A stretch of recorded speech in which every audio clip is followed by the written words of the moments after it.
Go ahead. For the mystery of iniquity doth already work.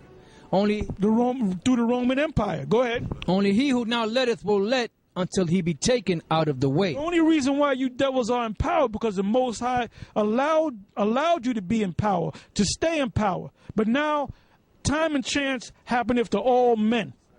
It's your time. Go ahead. And then shall that wicked be revealed, whom the Lord shall consume with the spirit of his mouth. Now, the Lord is speaking through me. The Lord is speaking through these elders, and the Lord is speaking through these brothers, these up-and-coming, these leaders of these other camps, all right? By the way, we have two brothers from Indiana. Raise your hand. Let the world know. Give your name. Shalom, my name is Tobiah. Shalom, Damashapat. Okay?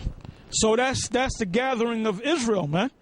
All right? Go ahead. It says, and then shall that wicked be revealed, whom the Lord shall consume with the spirit of his mouth, and shall destroy with the brightness of his coming. Right. Now, you're being revealed through the Most High's mouthpieces, who are the prophets of the Most High, and shall be destroyed by the brightness of his coming. The destruction part is when the Lord comes back with the ships and destroy this place. So we're that close to the destruction of Babylon the Great. So I'm going to pass it to the brothers.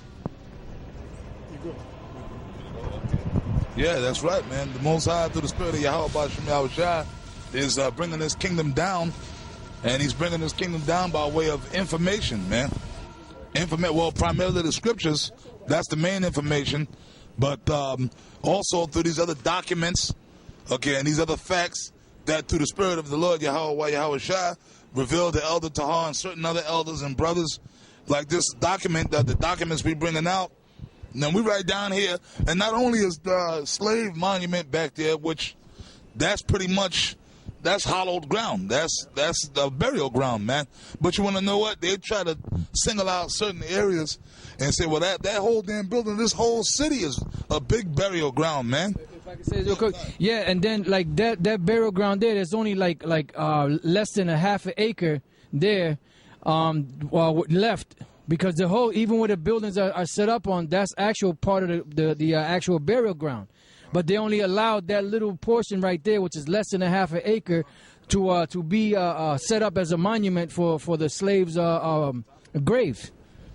Yeah, exactly. And that building right over there, and in front of us, we have the court buildings, the whole court system, the New York City court system is based down here. I don't know if you could pan the camera around there for a hot second, if possible, just so that people can see.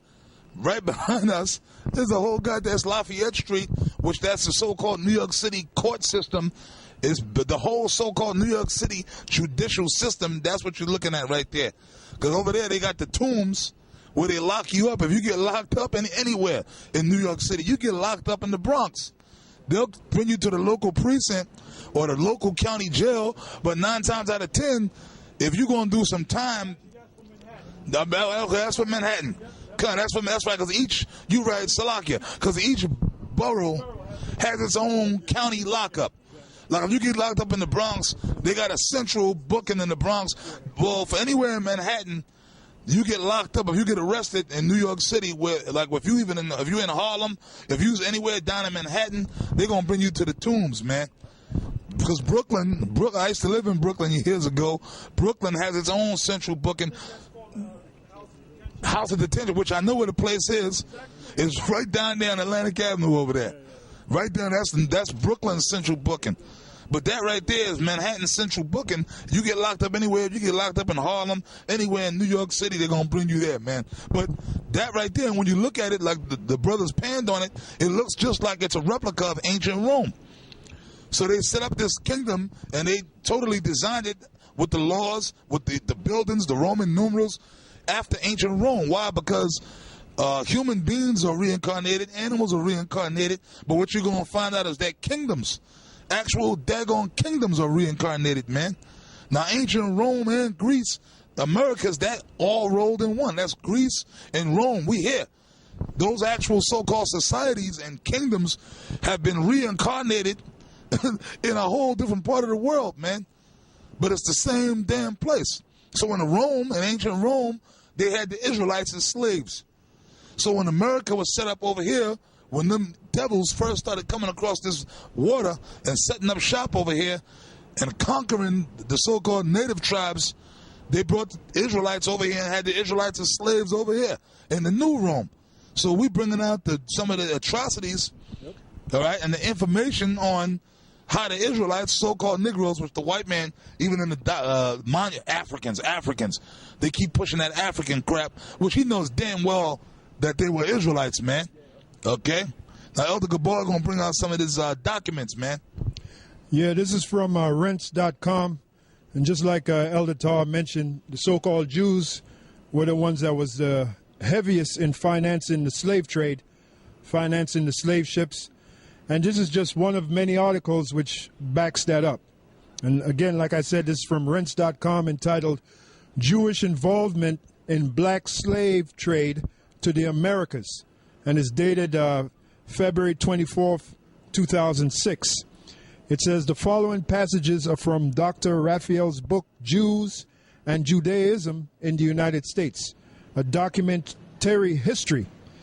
Jews, and when they say Jews, they're talking about so-called Jews, which are really known in the Bible as Edomites. All right, they come from the nation of Edom, Esau. All right, the so-called Jews. The Amalekites in particular, the Amalekites, but it's really Amalek. Who are Amalek? Those are Edomites of the tribe of Amalek, because the Edomites, they had tribes too, man. Just like Jacob brought forth these different sons, and those sons multiplied into tribes. Right. Esau also had sons, and the sons of Esau multiplied into tribes amongst the nation of Esau. Yep. So amongst the Edomites, the head house of Esau was Amalek, man. Amalek, yep. And that's why the so-called Jews, these fake Jews, run everything, because they're the head of Esau. So in this kingdom, they're in the top seat. So these Amalekites, those are the so-called Jews, man. Revelations, the 2nd chapter, is talking about them in particular. Amalek, man. Right. So keep in mind, when you hear me say Jews from this article, you know exactly who we're talking about. We're talking about the so-called Jew. Jews also took an active part in the Dutch colonial slave trade. Indeed, by laws of Recife and Mauritia congregations, 1648, included an imposter Jewish tax of 5 soldos for each Negro slave a Brazilian Jew purchased from the West Indies Company. Slave auctions were postponed if they fell on a Jewish holiday. In Curacao in the 17th century, as well as in the British colonies of Barbados and Jamaica in the 18th century, Jewish merchants played a major role in the slave trade. In fact, in all the American colonies, whether French, Martinique, British, or Dutch, Jewish merchants frequently dominated. So there's ample proof of the so-called Jews. This is why they're so rich. This is why they have everything today. That's part of the reason. Dominated. Yep. This is why they own everything today. There's reasons for that. One of the main reasons is slavery. They got rich off us. And I believe there's a scripture, if any yeah, they got, speak, right, about the, right. I don't know exactly how to word it right now, but basically it's saying that the nations got rich off our misery. Yeah, through our fall, the salvation has come on to the nations or something? No, that's talking about, no. See, years ago, we getting a lot of things right. Yeah. We getting a lot of things right. There's a lot of scriptures that years ago we were broken down a certain way, but now we correcting it. High priest Ariel went off. Yep. He told like John 8:44. They used to read that and say, that's talking about the white man. Like when the Edomite would come up to the speaking, we would bring that out. It was talking about Israel. That was Yahweh Shah straight up calling Negroes the devil. And Nate, the high priest Nate, he's still teaching the whole Ariel breakdowns, but he talks shit about Ariel. What you looking for? Okay, read In the that. scripture, Zechariah 11:5. It says, "Whose possessors slay them and hold themselves not guilty, and they that sell them say, Blessed be the Lord, for I am rich, and their own shepherd pity them not." And we can prove it. They slaved because we reading right here, the Edomites, we got the documents, man, that they were behind the whole slave trade, and they got the so-called judicial system, which goes back to Judah, or goes back to Israel. Anyway, that goes back to Israel or Judah, which they set up their whole system based upon the scriptures, the laws of the Israelites, man. Okay, that's what that, and here it is high in the world. Here it is right behind us. That's ironic. You got slave burial grounds, but then right to the front of us, we got the so-called judicial system in New York City, when they just straight up came and put Negroes in slavery and murdered them and buried them and then built buildings over them, but then they railroad so-called Negroes every day in that damn buildings in front of us. The tombs, right now as we're speaking, you got the whole host of Negroes and Hispanics locked up in that damn built thing, feeding them halal food, man. Yeah, Simeon, all the tribes, Gad. If you were Israelite from one of the tribes, you locked up in that very building. Yeah, man. The only good thing about the tombs was you didn't have to eat no pork because the Muslims took the whole thing over and they made it halal. So anytime you ate something, you knew you had confidence there was no pork in there, man. Thanks to them bugged out ass Muslims, man. You know. That's right. Like King Marshall would say. Yo, come, this is the book of Lamentations, chapter 2, verse, I'll start at 15, the points in 16. It says, all that pass by clap their hands at thee. They hiss and wag their head at the daughter of Jerusalem, saying. And can I say something real quick on that scripture? That happens right here in New York City in particular, because as of now, you can see these so-called tourists, they come right here to New York City, man. And they take them tour buses, and they see Negroes out here in the street walking around. And them tour buses go through the so-called ghetto. So they come from all over the world. Let's go take a look at these niggas over there in America. All right? They come here and they walk around and they take pictures of Jake and Ephraim and the other tribes out there in the street. And they make mockery and take pictures and they take that back to their country. They come all the way across the world to come here to New York to walk around and gaze at the tribes, man. Real quick. And as we were filming over there at that monument, you had a group of East Indian people coming in there looking at that monument there. And I know they took pictures and all that. Yeah. So Edomites, there was a group of Edomites there coming to see the slave burial ground, man. You see what I'm saying? So they come here to look at the tribes and really to gaze at you and make mockery and talk about you, man. That's right. That proves these so-called Negroes, West Indians, Hispanics are the Israelites, man. Right, it says, saying, is this a city that men call the perfection of beauty, the joy of the whole earth? All thine enemies have opened their mouth against thee. Because the elites of the society know that these people, the Negroes, Hispanics, and so on and so forth, are the Israelites according to the history and the scriptures. So the mother nations kind of know that. They know, man. So they come here and say, wow, man, these are supposed to be these great people. They know. The only people that don't know is you dummies, man. You so-called Negroes and Hispanics, man. Yeah. I got the scripture that this is one of scriptures that prove that these so-called Jews were made rich basically by our misery and this slave trade. All right, hold on a second. Go ahead, say a few words. Okay, that's right, man. Like this document that the Elder Gabar is bringing out about the Jewish involvement in the slave trade, these Amalekites, or the so-called Jews, they're behind everything, and they're also behind the stealing of Native American land as well. They're behind all that. They're behind putting Judah and Benjamin in slavery, and they're also behind stealing our land, man. It was the so-called Jews that was behind it, man. Why? Because the Rothschilds and them wanted the gold, man. Where was the gold? It was sitting right beneath Indian land, Native American land. That's why they took the Black Hills.